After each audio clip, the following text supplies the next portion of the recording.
qua, si è capottato. E allora, Silvio. Nella caserma in via San Fidenzio c'è stato un incidente. Silvio, 10 anni, è il primo a dare l'allarme e chiama il 115 per segnalare un incidente molto grave. Viva al camion attraverso le radio.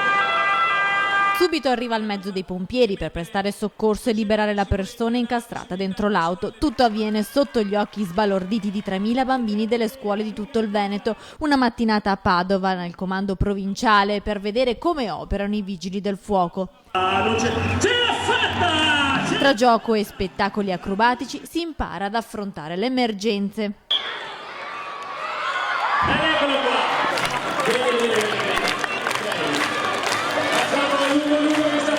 Sotto i loro occhi emozionati si apre la scala a ventaglio, si doma un incendio e si salva una persona in difficoltà e sul posto arriva perfino l'elicottero. Sulla nostra piazzola. Che è un elicottero che vola e che i pompieri cercano di spegnere il fuoco. È stato un incendio e i pompieri stanno rallentando il fuoco. Piaciuto di più? Vedere quello che si è fatto male. E l'elicottero? È stato bellissimo, però soprattutto mi è piaciuto l'elicottero. Avete avuto paura quando c'è stato l'incidente? No, perché noi siamo coraggiose.